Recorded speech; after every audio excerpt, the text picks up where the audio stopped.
सुनो, मुझे जाने दो प्लीज।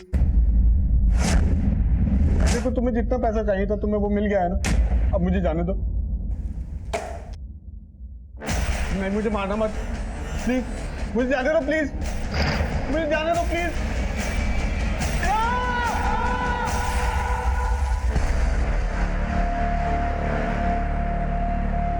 जाइए रुखसर। अरे इतनी भी क्या जल्दी है, आपकी आजादी की खुशी में एक एक हो जाए।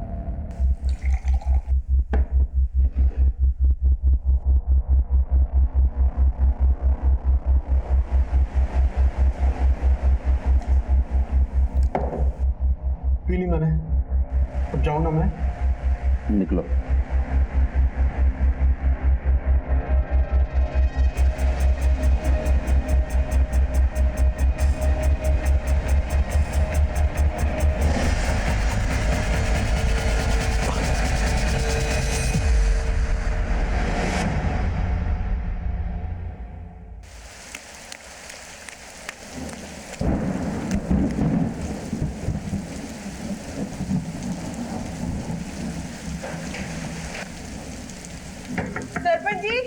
सरपंच जी।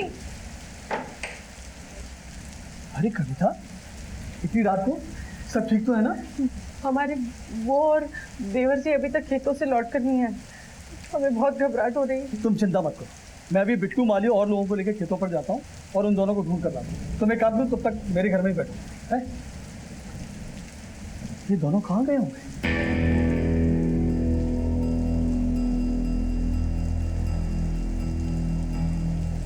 रामपाल, रामपाल भाई कहाँ हो? रामपाल भाई, श्यामपाल जी, श्यामपाल भाई कहाँ हो?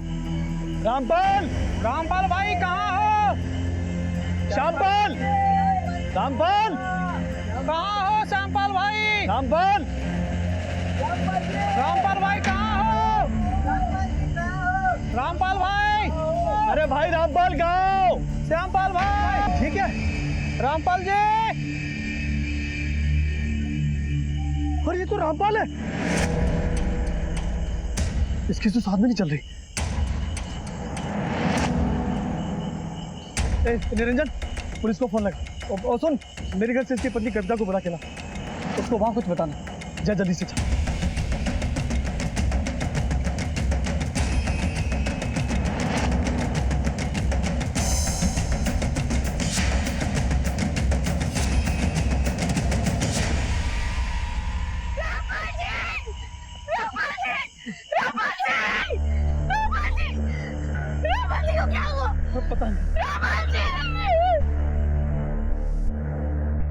रामपाल जैसे रसूखदार इंसान की हत्या ने गांव के लोगों के बीच हड़कंप मचा दिया था।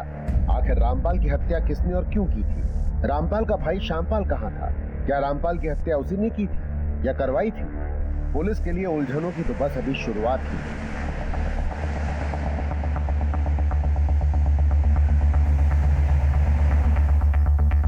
आइए साहब।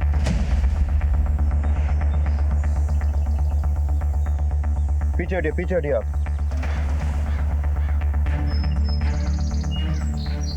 आसपास सर्च करो।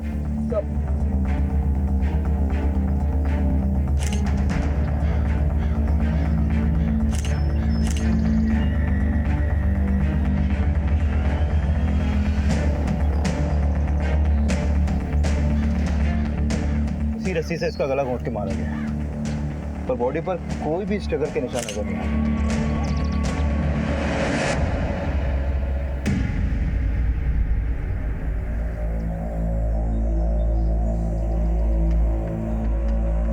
मुझे लगता है रामपाल के साथ कोई और भी था यहाँ। सर, रामपाल का छोटा भाई श्यामपाल भी गायब है। रामपाल की लाश तो हमें यहाँ मिल गई, पर श्यामपाल को हम ज्यादा अंधेरे में ढूंढ नहीं पाए। सर जल्दी यहाँ आइए।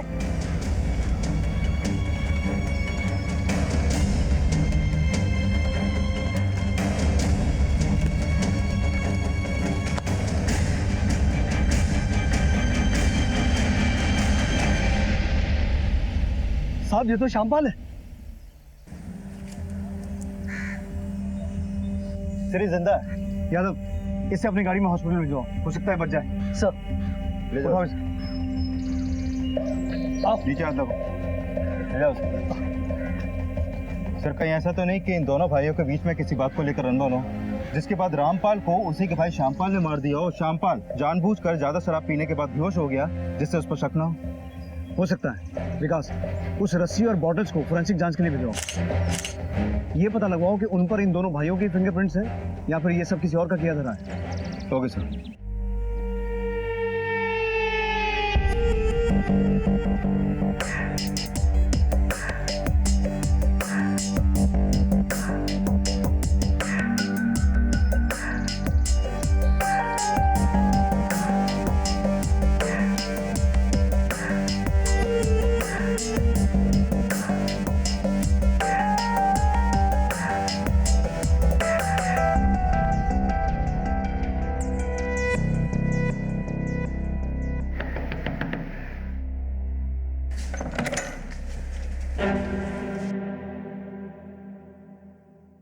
हमको अंदर नहीं बुलाएंगे क्या?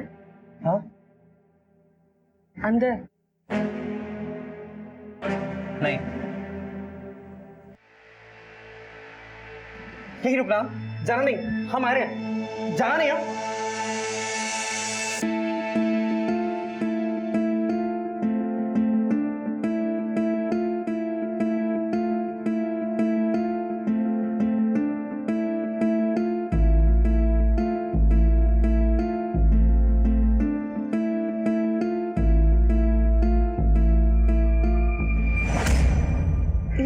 हाँ अब मारो उस पैर से।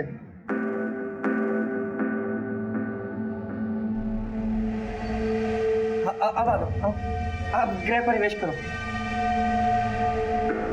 मैं सामान लेके आता हूँ। बिट्टू तुम्हें देखेगा ना तो बहुत खुश होगा। अरे तुम्हारी चप्पल भी। कविता जी, हम समझते हैं कि आप इस वक्त बात करने की हालत में नहीं है, लेकिन आपके पति के कातिलों तक पहुंचने के लिए हमारे लिए ये जानना जरूरी है कि कल रात को हुआ क्या था। कल रात को जब बहुत देर तक मेरे पति और मेरे देवर खेत से घर लौट कर नहीं आए तो मैं सरपंच जी के यहाँ मदद मांगने गई थी। सरपंच जी!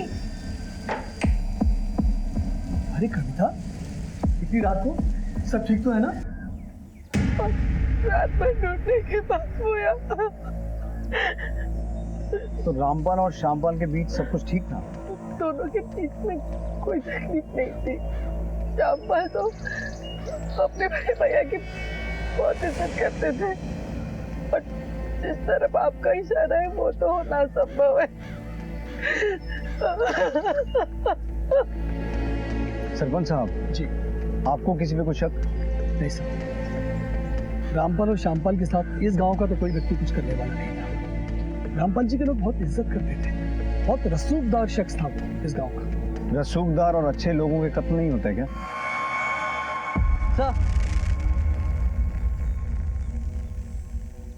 सर ये बंसी है, रामपाल के खेतों का रखवाला।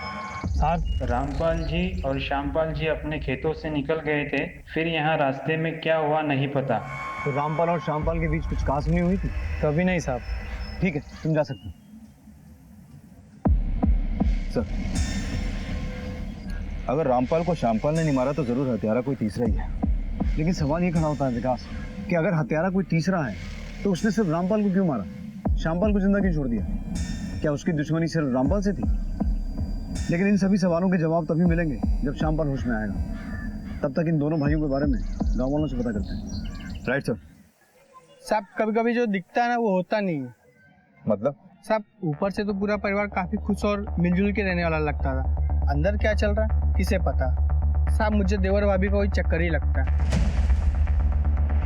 ऐसा क्यों लगता है तुम्हें? दोनों हम उम्र थे, जो रामपाल चाचा के साथ कौन शादी करता।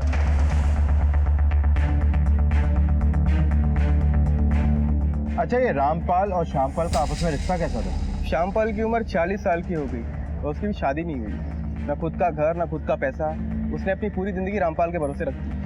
और साहब कहता है कि जो आपको पालता है, पोसता है, खिलाता है, पिलाता है, उसकी अच्छी बातें बुरी बातें माननी पड़ती। और वैसे भी कौन से दोनों सगे थे? साहब भाइयों के बीच का तो पता नहीं, लेकिन साहब पिछले महीने की बात है। शंभू सिंह की लड़की सिमी का राजेंद्र नाम के लड़के के साथ चक्कर चल रहा था, तो मामला पंचायत में गया। सरपंच जी, ये लड़का दूसरी जाति का है और दूसरी जाति के घर में मैं अपनी बेटी का ब्याह कभी नहीं करूंगा। माफ कीजिएगा सरपंच जी, मैं बीच में बोल रहा हूँ, लेकिन मुझे शंभू की सोच बिल्कुल सही नहीं लगती। उसकी बेटी सिमी अगर इस लड़के से प्यार करती है तो दोनों की शादी करवाने में कोई बुराई नहीं है। लड़का पढ़ा लिखा है, शादी के बाद भी लड़की का ख्याल रख सकता है। तो दोनों बालिग हैं, कानून में अपना फैसला खुद कर सकते हैं। काय का फैसला? हाँ, काय का फैसला? बदनामी तो हमारी होगी ना, तुम्हारा क्या जाता है? बिल्कुल गलत सोच रहे हो। अगर इस लड़की की बदनामी हुई तो सिर्फ तुम्हारी बदनामी नहीं होगी, पूरे गांव की बदनामी होगी। मैं सिर्फ तुम्हारे बारे में नहीं, पूरे गांव के बारे में सोच रहा हूँ। हाँ, हम रामपाल जी के फैसले के साथ हैं। हम रामपाल जी के फैसले के साथ हैं। रामपाल जी के फैसले के साथ हैं। रामपाल, तुम्हें मेरे घर के निजी मामले में दखल देने का कोई हक नहीं है। रही बात पंचायत की, तो मैं अपने फैसले खुद कर सकता हूँ, किसी की कोई जरूरत नहीं है। चल चल। उसके बाद शंभू सिंह ने सिमी को घर से निकलना बंद करा दिया, लेकिन कुछ महीनों के बाद सिमी भाग के राजेंद्र के साथ शादी कर ली। ये शंभू सिंह रहता कहाँ है? हाँ साहब, उधर रहता है। हाँ सर, तो रामपाल को तो अपने काम से काम रखना आता ही नहीं था। वो हर वक्त गांव के हर एक मामले में अपनी टांग अड़ाते रहता था। इसलिए तुमने उसे जान से मार दिया? अरे नहीं साहब, अब ये सब क्या बोल रहे? मैंने किसी को नहीं मारा। तुम कहोगे और हम मान लेंगे। अरे नहीं साहब, हमारा हमने नहीं मारा। हम कल रात को तो घर पे ही थे, और चाहे तो हमारी पत्नी से पूछ लीजिए। वो क्या है ना साहब, हमारी बेटी की तबीयत कल से खराब है, हम दोनों जन उसी की देखभाल में लगे थे।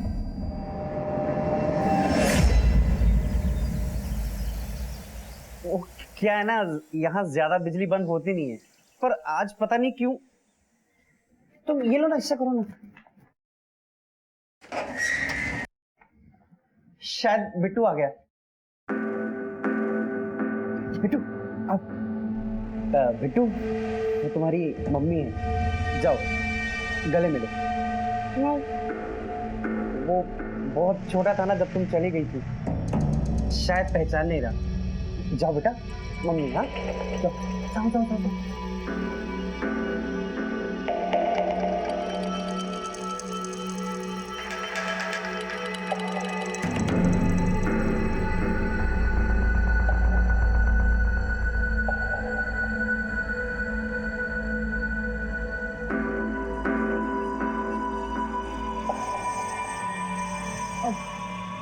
सुनिए ना, वो हमको ना एक मोबाइल फोन चाहिए अभी। बस इतनी सी बात, हम अभी जाके ले आते हैं। तुम एक काम करो, तब तक तुम बिट्टू के साथ खेलो, हम मोबाइल लेके आते हैं। मोबाइल लेके, कपड़े तो बदले नहीं, अभी लेके आते हैं। हाँ,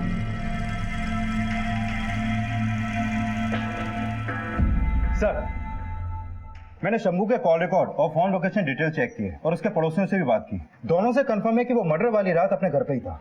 विकास, आजकल टीवी और फिल्में देखकर बच्चों को भी पता है कि मोबाइल से लोकेशन को ट्रेस कर सकते हैं। रामपाल का दिया घाव सिमी की शादी के बाद शंभू के लिए नासूर बन गया था। हो सकता है उस रात अपने इसी घाव के इलाज के लिए वो घर से निकला हो। सर, श्यामपाल और कविता ये दोनों कई सालों से एक ही घर में रह रहे हैं। हो सकता है इस मर्डर के पीछे इन देवर भाभी के ही प्रेम प्रसंग वाला कोई एंगल हो, क्योंकि श्यामपाल और कविता की उम्र लगभग एक ही है, वहीं रामपाल कविता से उम्र में काफी बड़ा है।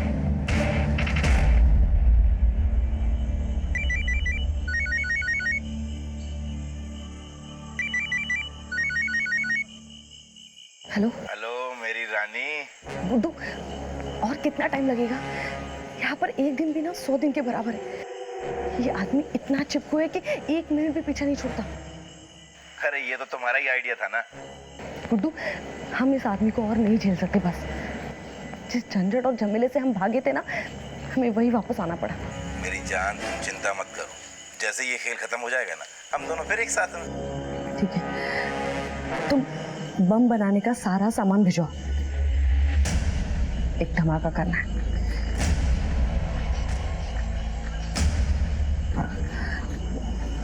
सुनो, लगता है राजेश जग गया, हम बाद में फोन करते हैं, ठीक है? एक तरफ एक संदिग्ध महिला रानी अपने परिवार से कई सालों बाद मिली थी। इतने सालों वो कहाँ रही थी, क्या चल रहा है उसके मन में? दूसरी तरफ रामपाल की हत्या की गुत्थी उलझती जा रही थी। पुलिस के हाथ आती हर लीड एक डेड एंड पर जाकर रुक रही थी, लेकिन पुलिस ने अपने तजुर्बे से एक के बाद एक कड़ियां टटोलनी शुरू कर दी। जैन सर मैंने कविता और शामपाल दोनों के कॉल रिकॉर्ड और लोकेशन डिटेल चेक की, लेकिन ऐसा कुछ लगा नहीं जिसके बिना पर उन पर शक किया जा सके। और सर फॉरेंसिक रिपोर्ट के मुताबिक वारदात पे मिली दोनों शराब की बोतल्स में स्लीपिंग पिल्स के ट्रेसेस मिले। फॉरेंसिक टीम का कहना है कि रामपाल और श्यामपाल दोनों को बेहोश करने के लिए कम से कम 8 से 10 गोलियों का इस्तेमाल किया गया है। तो रामपाल और श्यामपाल दोनों की बॉडीज में उन पिल्स के ट्रेसेस मिले? यस सर, दोनों बोतल्स में पिल्स मिक्स की गई थी, जिसके बाद वो शराब पीते ही दोनों बेहोश हो गए। सर ये फॉरेंसिक रिपोर्ट आने के बाद मैंने अपने कुछ कांस्टेबल्स को क्राइम सीन पे दोबारा विजिट करने के लिए भेजा, जहाँ से कुछ ही दूरी पर उन्हें एक शराब की बोतल और मिली है। ये देखिए सर, इस बोतल को इतने अच्छे तरीके से साफ किया गया है कि इसके फिंगरप्रिंट्स भी मिट गए हैं, और ये उसी ब्रांड की बोतल है जो बोतल्स हमें क्राइम सीन पर पहले मिली थी। और हाँ सर, एक बात और, ये ब्रांड लोकली अवेलेबल नहीं है। ये ब्रांड अगर लोकली अवेलेबल नहीं है तो ये बात तो साफ है कि उस रात कोई तीसरा आदमी ये शराब लेकर बाहर से आया था या फिर बुलाया गया था। स्ट्रेंज, एक छोटे से गांव में मर्डर की इतनी बड़ी तैयारी। कहीं ऐसा तो नहीं कि रामपाल के मर्डर में श्यामपाल का कोई हाथ है और उसने इस काम में किसी तीसरे शख्स की मदद ली है, और प्लान के मुताबिक उस रात श्यामपाल वो शराब पी के बेहोश हो गया जिसमें नींद की गोलियां मिली हुई थी। चलो एक बात तो साफ हो गई कि उस रात रामपाल और श्यामपाल के अलावा वहां कोई तीसरा शख्स भी मौजूद था। अब हमें पता ये लगाना है कि यह हत्या श्यामपाल के इशारे पर हुई थी या फिर उस तीसरे आदमी का रामपाल के साथ कोई डायरेक्ट कनेक्शन है। एक मिनट। हेलो, ठीक है सर, श्यामपाल को होश आ गया है, उसे कर ले गया अभी।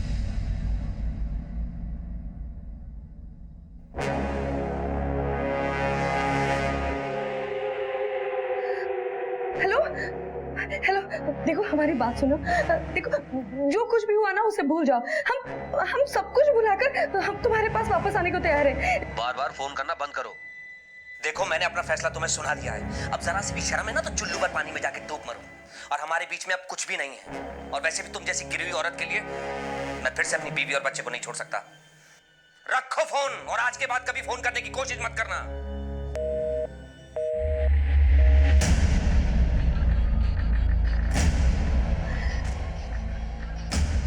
साला अपनी बीवी के लिए हमको धोखा देगा, हाँ? हमको छोड़ के चला जाएगा। बस बहुत हो गया। साला हम गिड़गिड़ाएंगे नहीं, अब तो ना हम बस उड़ाएंगे। अब उड़ाएंगे।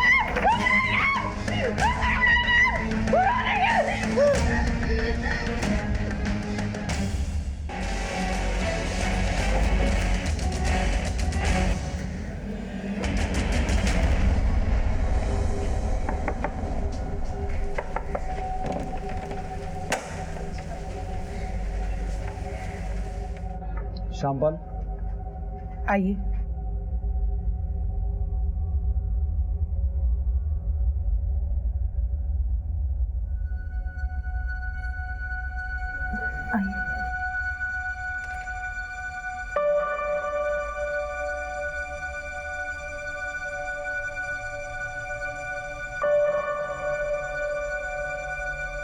श्यामपाल, इंस्पेक्टर साहब मिलने आए।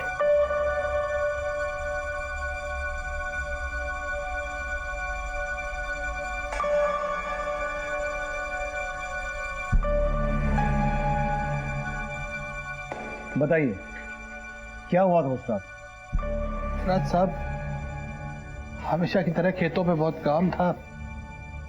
हम कोई आधा घंटा देरी से निकले थे, घर की तरफ बढ़ ही रहे थे साहब कि अचानक एक सुनसान जगह पे भाई साहब को किसी से बातें करते हुए देखा। अरे श्यामू, अरे श्यामू आ, जल्दी आ, जल्दी आ। हाँ बैठ।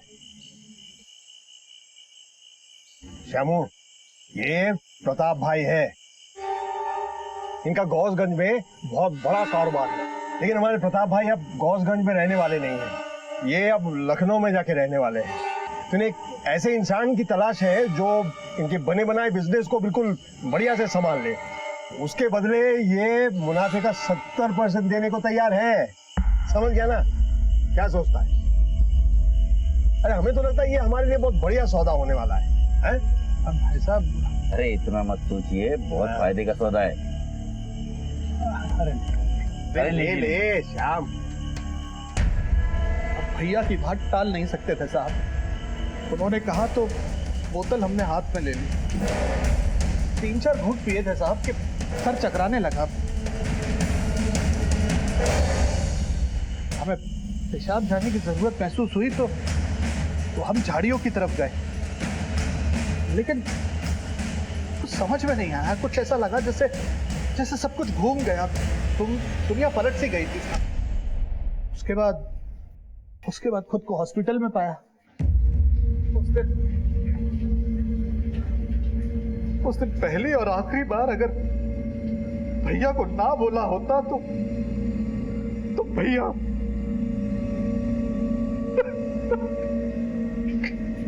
आपने उस आदमी का चेहरा देखा था? नहीं साहब, उसने गमछा लपेटा हुआ है। तो श्यामपाल, ऐसा भी तो हो सकता है कि तुम अपने बड़े भाई की गुलामी करते करते थक गए थे, आजादी चाहते थे। वैसे भी तुम दोनों भाइयों का रिश्ता सौतेला ही था। आप अब में शक कर रहे हैं साहब? हम शक क्यों ना करें? उस कातिल ने सिर्फ तुम्हारे बड़े भाई को मारा, तुम्हें सिर्फ बेहोश करके छोड़ दिया।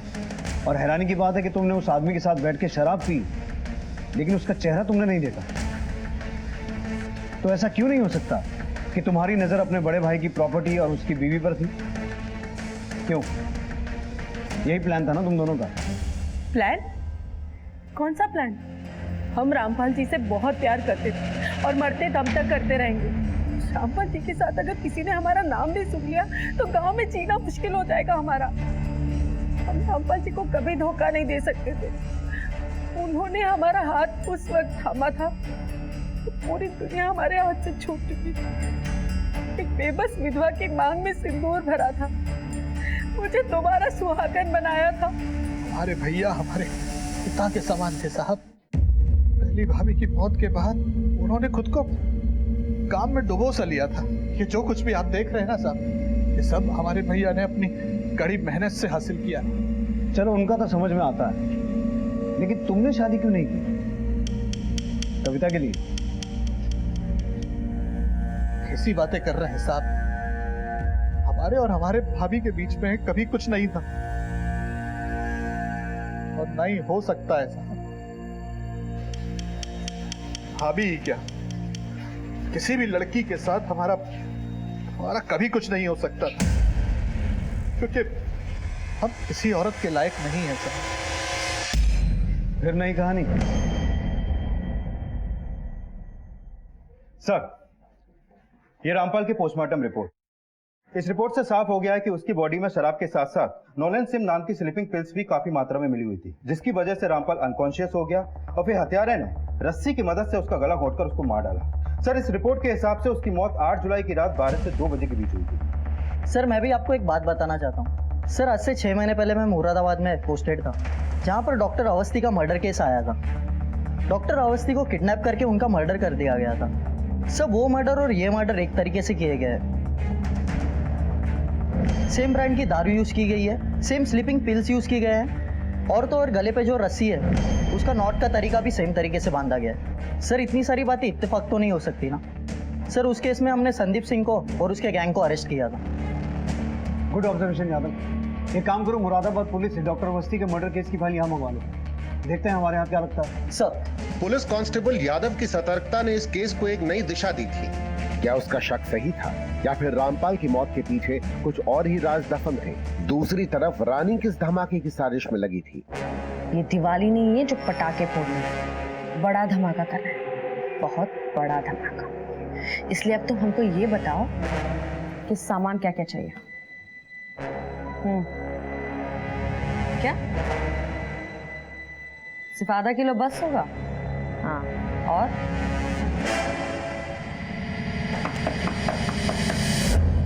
अच्छा सुनो, हम तुमको बाद में फोन करते हैं।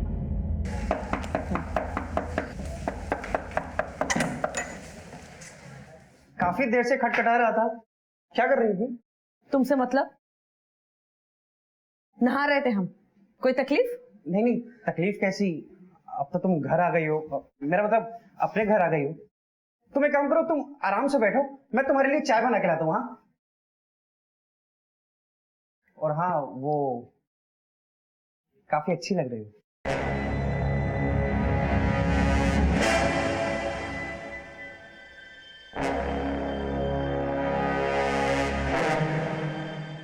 विकास, कुछ मिला? सर, ये मुरादाबाद के डॉक्टर अवस्थी मर्डर केस की फाइल है। इस केस को मैंने अच्छे से स्टडी किया सर। ये संदीप, जिसने डॉक्टर अवस्थी का मर्डर किया, सर ये शुरू में मुरादाबाद की पटाखों की फैक्ट्री में काम करता था और वहीं काम करते करते इसने फैक्ट्री में काम करने वालों के साथ अपना खुद का एक गैंग बनाया और फिर डॉक्टर अवस्थी को अगवा करके उनके घर वालों से 5 लाख रुपए की फिरौती मांगी। जैसी फिरौती मिली उसने डॉक्टर अवस्थी को मार दिया। उसके बाद वो हिसार भाग गया, जहाँ से मुरादाबाद पुलिस ने उसे दर्द पहुंचा। सर मामला अभी अंडर ट्रायल है, लेकिन 2 महीने पहले से कोर्ट से बेल मिल गई। लेकिन रामपाल मर्डर केस में किसी तरह की फिरौती की डिमांड नहीं की गई। अगर संदीप ने रामपाल को मारा है तो संदीप को इस बात से क्या फायदा हुआ होगा? सर हो सकता है ये फायदा संदीप को श्यामपाल से मिला हो। मतलब श्यामपाल ने संदीप को हायर किया हो। यू मीन टू से कॉन्ट्रैक्ट के लिए? पॉसिबल है सर। एक काम करते हैं, इस केस की फाइल को एक बार दोबारा गो थ्रू करते हैं। अक्सर संदीप सिंह जैसे छोटे मोटे गैंगस्टर अपना सिम तो चेंज करते हैं लेकिन अपना फोन चेंज नहीं करते। एक काम करो, डॉक्टर अवस्थी मर्डर केस के जितने भी कल्प्रिट हैं उन सबके फोन्स का IMEI नंबर ट्रेस करो। ये पता लगाने की कोशिश करो कि हाल फिलहाल में ही उनमें से कोई भी फोन इस एरिया में एक्टिव हुआ है। Okay sir.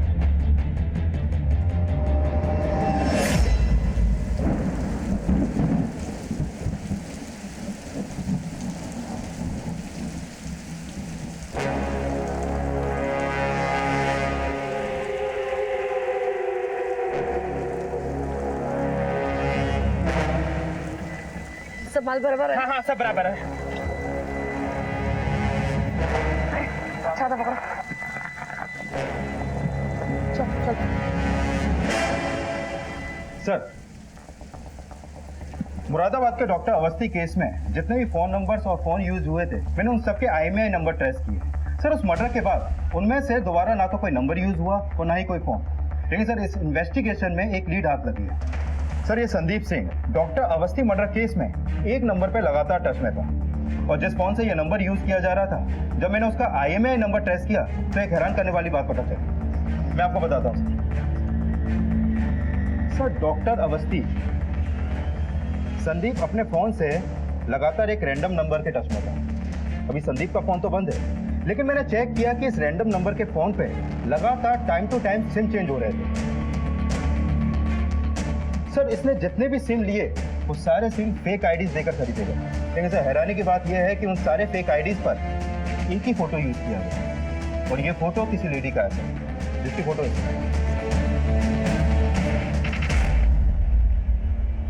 और सर रामपाल के मर्डर के वक्त भी ये फोन आदमपुर में एक्टिव था जहां पे रामपाल का मर्डर हुआ। विकास, तुमने एक बात नोट की, मुरादाबाद मर्डर केस के बाद संदीप के फोन और इस फोन की लोकेशन कई बार सेम रही है। जो भी इस फोन का इस्तेमाल कर रहा है वही हमारा प्राइम सस्पेक्ट है। विकास, इस औरत की फोटो दिल्ली, हरियाणा, मध्य प्रदेश, यूपी और बिहार पुलिस में सर्कुलेट करवाओ और पता लगाओ कि इसकी असली पहचान क्या है। Okay sir. एक तरफ जहां रानी अब आदमपुर पुलिस की हिट लिस्ट में थी, वहीं दूसरी तरफ वो किसी बड़ी साजिश को अंजाम देने में लगी थी। एक सीधी सादी दिखने वाली महिला का एक गैंगस्टर संदीप सिंह से क्या संबंध था? क्या रामपाल की हत्या में उसी का हाथ था? अब वो क्या करने वाली थी? क्या पुलिस वक्त रहते उस तक पहुंच पाएगी?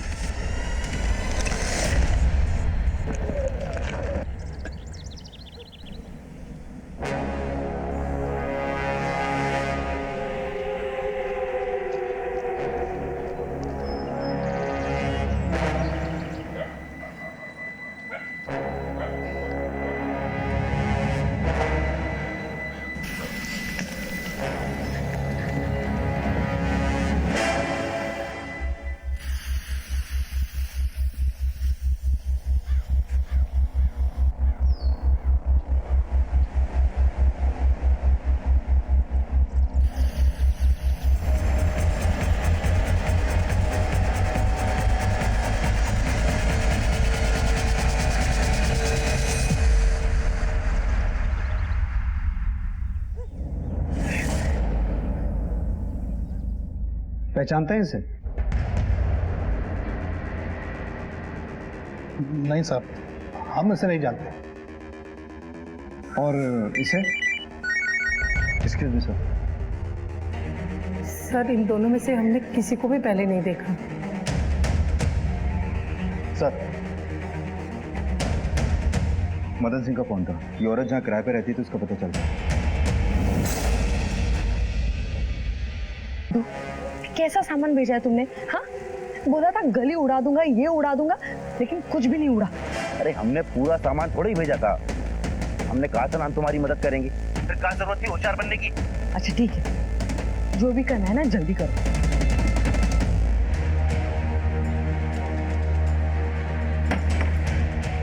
यही घर बताया था ना? हाँ सर, घर तो यही है। सर, ये आदमी यहाँ बगल में रहता है। यहाँ जो लोग रहते थे, आप उन्हें पहचानते हैं? हाँ, शंकर और रानी थे। ये रानी है? हाँ, ये रानी। ये शंकर है? नहीं, ये शंकर नहीं। तो यहाँ जो आदमी रानी के साथ रहता था, उसका स्केच बनवा सकते हैं? नहीं साहब, इतना बार तो वो लड़के को देखा भी नहीं। ठीक है, शुक्रिया। विकास, इसका मतलब है यहाँ संदीप अपना नाम बदल के नहीं ले रहा था, ये शंकर कोई और ही है।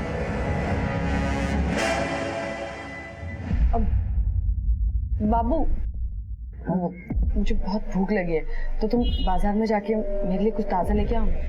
ताजा चाट लेके आओ? हाँ चलेगा। और तुम्हारी वो तीखी वाली मिर्ची भी डलवाऊंगा। हाँ?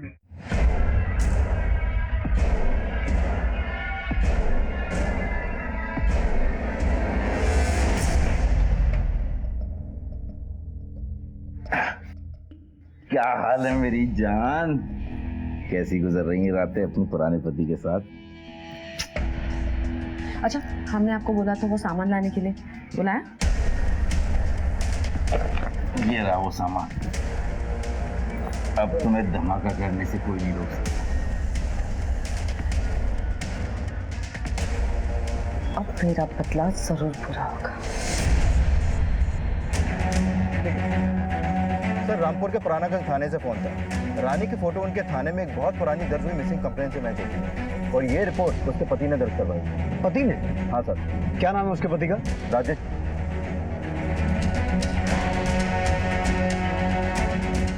ठीक है। हाँ सर।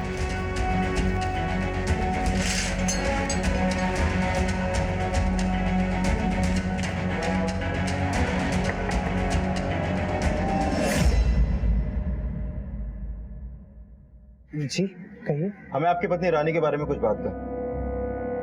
रानी के बारे में क्या बात करनी है सर? रानी एक मर्डर केस में प्राइम सस्पेक्ट है। सर, हमारी शादी 2009 में हुई थी। रानी का मायका सीतापुर में है। उसके माँ बाप बहुत गरीब थे। इतनी खूबसूरत लड़की ने हमसे शादी के लिए हाँ बोला, ये हमारे लिए सौभाग्य की बात थी। सर, हम तो पहले दिन से ही उसके दीवाने थे। सर, फिर 1 साल बाद हमारा बच्चा हुआ। सब कुछ अच्छे से चल रहा था। फिर एक दिन हमारा चचेरा भाई संदीप आया। जब से उसका आना जाना इस घर में शुरू हुआ सर, सब बदल गया। क्या नाम बताया तुमने? संदीप सिंह। तो ये कनेक्शन है रानी का संदीप से? सर, संदीप तो उसे शुरू से ही पसंद करता था। वो तो रानी पे डोरे भी डालता था। देखिए तो संदीप जी हमारे लिए कितना महंगा तोहफा लाए। बहुत ही सुंदर है, हमें बहुत अच्छा लगा। और भाभी जी, ये भी आपके लिए। हमारे लिए? शुक्रिया संदीप जी, हमको ना आपके सारे तोहफे बहुत ही अच्छे लगे। पर संदीप, जरूरत नहीं थी इतने महंगे गिफ्ट लेके आने की। जरूरत नहीं मतलब? आप तो हमारे लिए कुछ नहीं लाते हो। अगर ये हमारे लिए तोहफा लाए तो दिक्कत हो रही है आपको। आपसे तो बात करना मुश्किल है। अरे देखिए, हमको कोई तोहफा नहीं चाहिए। सर, हमारी इतनी आमदनी नहीं थी कि हम रानी को इतने महंगे महंगे तोहफे दे सके। और इस संदीप ने तो रानी पे जादू कर दिया। रानी भाग गई और उसके 2 दिन के बाद संदीप भी भाग गया। इसी के चलते हमने रानी के गुमशुदा होने की रिपोर्ट दर्ज करवाई थी। लेकिन लोकल पुलिस ने हमें बताया कि जब से तुमने रानी की एफआईआर दर्ज करवाई है, उसके बाद से एक बार भी तुम रानी के बारे में पूछने नहीं गए। ऐसा क्यों?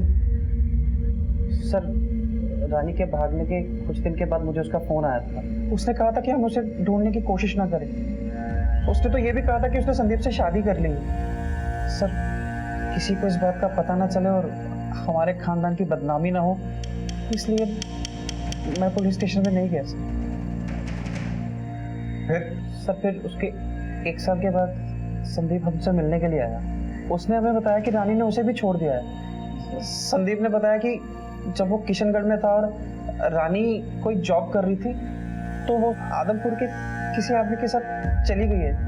सर संदीप कुछ दिनों के लिए यहीं रहा फिर चला गया। उसके बाद संदीप ने रानी ने कभी तुमसे कांटेक्ट करने की कोशिश की? कुछ दिन पहले संदीप ने हमें फोन किया। राजेश भाई मुझे माफ कर दो। जिस आदमी के लिए रानी मुझे छोड़कर गई थी उस आदमी ने रानी को छोड़ दिया है और अब वो वापस लौट आई है मेरे पास। रानी किसके साथ भागी थी जानते हो? संदीप बता रहा था कि वो आदमपुर का कोई अमीर आदमी है, शायद शंकर। तो हाल फिलहाल में रानी या संदीप से कोई बात हुई है? सर वो 1 हफ्ता पहले ही रानी वापस आई है। तो रानी अभी यहीं है? जी हाँ सर, पर वो सुबह से कहीं गई है। हमें रानी के कमरे की तलाशी लेनी है।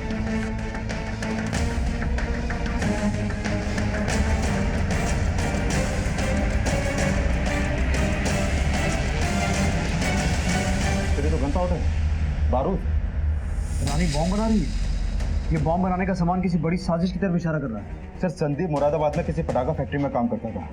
जरूर उसी ने यह सारा सामान रानी को लाकर दिया होगा। इसका मतलब है रानी और संदीप कुछ बड़ा प्लान कर रहे हैं। राजेश, रानी की जिंदगी में आजकल क्या चल रहा था? किससे मिलती जुलती थी? कोई ऐसी खास बात? मिलने जुलने का मुझे पता नहीं, पर हाँ मैंने उसे एक फोन ला के दिया था। बस वो उसी पे किसी से बात करती है बस। मुझे रानी का वो नंबर चाहिए। जी सर। बोलिए सर वो नंबर है 9820। इस नंबर की करंट लोकेशन निकलवाओ और पता करो वो किससे बात करती थी। इससे पहले रानी और संदीप अपने प्लान में कामयाब हो, हमें हर कीमत पर उन तक पहुंचना है। Okay sir. राजेश से मिली जानकारी ने इस केस को एक पक्की दिशा दे दी थी, लेकिन इन सब का रामपाल की हत्या से क्या लेना देना था? पुलिस ने रानी के नंबर को तुरंत ट्रेस करना शुरू किया। जिस मिशन को अंजाम देने के लिए रानी निकली थी उसे रोकना एक बड़ा चैलेंज था और पुलिस ने उस चैलेंज को स्वीकार किया था।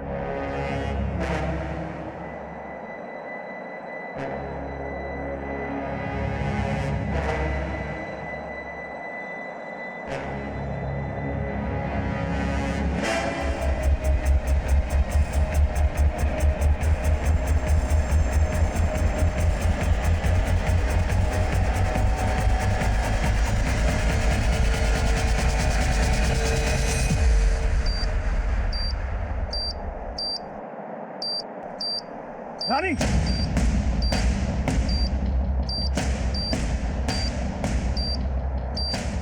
पास नहीं आना। बॉम्ब नीचे रख। पास नहीं आना। रानी बॉम्ब नीचे रख। बॉम्ब नीचे सूरज, हमारे पास नहीं आना। हम बता रहे हैं, हम बटन दबा देंगे। बॉम्ब नीचे रख। पास नहीं आना, हम बटन दबा देंगे। छोड़, हम बता छोड़ हमको। शंकर को तो छोड़ेंगे नहीं। हमारा मैं जानता था तुझ जैसी औरत कभी अपनी जान खतरे में नहीं डालेगी। अब ये बता तेरा साथी कहाँ है संदीप? तेरा साथी कहाँ है संदीप? बोल।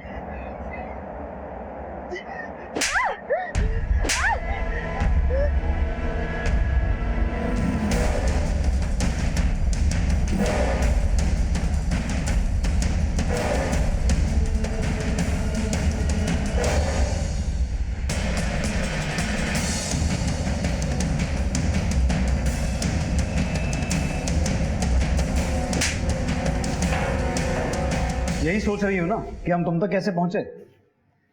दरअसल हमने श्यामपाल से शंकर के बारे में बात की थी। शंकर? शंकर तो हमारा भतीजा है साहब, हरदोई में रहता है। हरदोई में कहाँ? नदी किनारे वाली सड़क के पास। तुम्हारी कहानी है बड़ी दिलचस्प, इसलिए मैं ये कहानी शुरू से सुनना चाहूंगा। बोलो बोलो।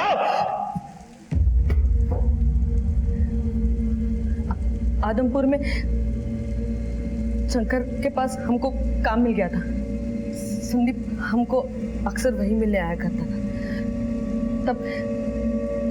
तब हम समझ गए कि हमको संदीप में कोई दिलचस्पी नहीं है, क्योंकि वो सिर्फ पैसा होने का दिखावा करता था। असल में उसके पास कोई पैसा नहीं था। तो इसीलिए तुमने शंकर को चारा डालना शुरू किया, क्योंकि उसके पास बहुत पैसा था। हाँ, शंकर हमको अच्छा लगा और उसको रिझाने में हमको ज्यादा तकलीफ नहीं हुई।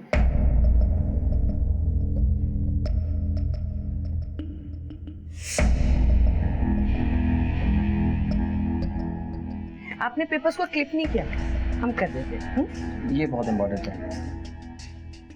ये तो प्रॉपर्टी के पेपर्स हैं। बहुत प्रॉपर्टी आपके पास? बस वो खानदानी है।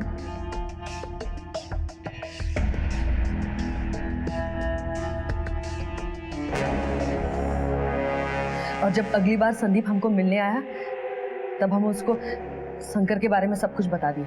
लेकिन फिर कुछ सालों बाद शंकर ने रानी को छोड़ दिया। शंकर के छोड़ने के बाद हम फिर से सड़क पर आ गए थे, इसलिए हम वापस संदीप के पास मुरादाबाद चले गए।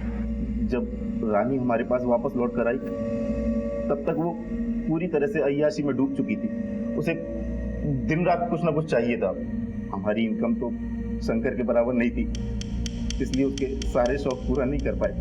लेकिन सच कहें तो हमें भी ऐसी कीड़े मकोड़े वाली जिंदगी से नफरत थी, इसलिए हमने एक दिन डॉक्टर अवस्थी को अगवा किया ताकि मोटे पैसे छाप सकें। एक तो तूने डॉक्टर अवस्थी से फिरौती का पैसा लिया और फिर इनको मार भी दिया। क्यों?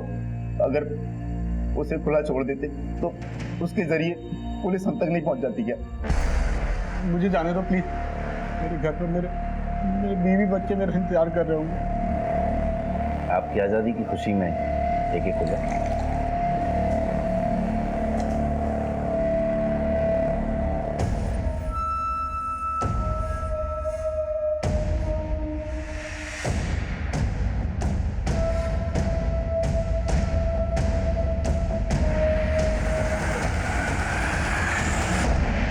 इतना सब कुछ करने के बाद भी पुलिस ने संदीप को पकड़ लिया और संदीप के बाहर निकलने से पहले हमने मुरादाबाद में एक मकान का इंतजाम कर लिया। वहीं छुपकर हम अंडरग्राउंड हो गए। हमें बस संदीप के बाहर निकलने का इंतजार था। तो रामपाल को क्यों मारा? अब ये मत बोलना कि नहीं मारा, क्योंकि जिस जगह रामपाल का मर्डर हुआ था तुम्हारा फोन उसी एरिया में एक्टिव था। हमने हमारा फोन संदीप को दिया था, पर रामपाल को संदीप ने मारा था। लेकिन तुम रामपाल के मर्डर में शामिल तो थी ना? खुल गई आंखें कि अभी भी कुछ बाकी है? और तुमने इस लड़की के लिए अपने बीवी बच्चों को छोड़ दिया, अपने माँ को घर से बाहर निकाल दिया। अरे तेरी बीवी आज भी तेरी लंबी उम्र के लिए करवा चौथ का व्रत रखती है। तूने बदले में क्या दिया शंकर? सिर्फ धोखा। देख ले रानी के कारनामे। जुबान संभाल के बात कीजिए। ए लड़की, तू अपनी जबान संभाल। मैं तुझ जैसी लड़की के मुंह नहीं लगता। हमको भी तुम्हारे मुंह नहीं लगना, समझ गए? चलो निकलो। मेरी बात ताऊ जी बिल्कुल ठीक कह रहे हैं। साला मैं तुम्हारे प्यार में अंधा हो गया। मुझे तो पहले ही समझ जाना चाहिए था कि ना तुम अपने पति की हो सकी ना बच्चों की, तो मेरी क्या होगी। इससे पहले तुम्हें धक्के देके बाहर निकाल दूं। निकल जाओ यहाँ से। मेरी बात सुनो। मेरी बात तो सुनो। आज के बाद अपनी शक्ल मत दिखाना मुझे। शंकर ने अपने ताऊजी रामपाल की बातों में आकर रानी को छोड़ दिया। तभी से रानी घायल नागिन की तरह हो गई। उसने हमें छोड़ दिया, हमें ठोकर मार दी। आज तक किसी मर्द ने हमें ठोकर नहीं मारी है। उसकी इतनी औकात क्यों? अरे क्या कह रही हो? बात करो हमारी। अरे चुप करो, पागल हो क्या? हम उसे छोड़ेंगे नहीं। हाँ नहीं छोड़ेंगे, नहीं छोड़ेंगे, छोड़ेंगे नहीं हम उसे। नहीं छोड़ेंगे, आराम से। और हमारी बात सुनो, तुम जैसा कहोगी हम वैसा करेंगे।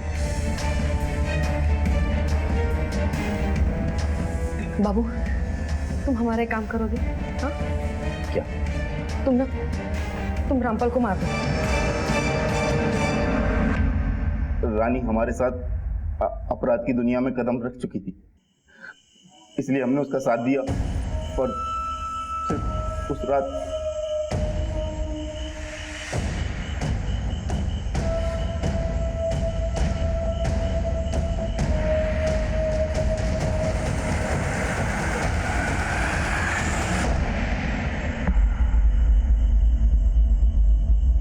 एक बात बताओ रानी, तुम्हारे कहने पर संदीप ने डॉक्टर अवस्थी को मारा, रामपाल को मारा। अगर तुम चाहती तो तुम्हारे कहने पर वो शंकर को भी मार सकता था। तो फिर बॉम्ब बनाकर इतना बड़ा रिस्क उठाकर तुम शंकर को इस तरह से क्यों मारना चाहती थी? हम शंकर से प्यार करते थे और उसके साथ खुश थे, लेकिन उस रामपाल के भड़काने के बाद शंकर हमको ठुकरा के चला गया। तो राजेश के पास वापस जाने का क्या ड्रामा था? रामपाल को मारने के बाद पुलिस और भी चौकन्नी हो गई थी और हमको छुपने के लिए जगह चाहिए थी, इसलिए हम राजेश के पास चले गए। हमने सोचा था कि रामपाल को मार के हम शंकर को भी मार देंगे और उसके बाद संदीप के साथ कहीं दूर भाग जाएंगे। इतना घमंड किस बात का है रानी? तुम हो क्या चीज? राजेश जैसे भले आदमी ने तुम जैसी गरीब लड़की के साथ शादी करके तुम्हें सम्मान दिया, इज्जत दी। तुम चाहती तो राजेश के साथ अपनी पूरी जिंदगी बड़े आराम से बिता सकती थी, लेकिन अपने लालच की वजह से तुम पहले संदीप के साथ भागी और फिर तुमने शंकर को फंसाया। और जिस बॉम्ब से तुम शंकर के चीथड़े उड़ते हुए देखना चाहती थी, उसी बॉम्ब ने तुम्हारी जिंदगी के चीथड़े उड़ा दिए। अब जिंदगी भर जेल में बैठ के हाथ मलने के अलावा तुम्हारे पास कोई काम नहीं है। झूठे रिश्तों के पीछे भागते भागते इंसान सच्चे रिश्तों की अनदेखी करने लगता है, और जब होश संभलता है तो सब कुछ लुट चुका होता है। इसलिए थोड़ी अंडरस्टैंडिंग, थोड़ा एडजस्टमेंट बड़ी बड़ी खुशियों को बटोरने के लिए बेहद जरूरी है।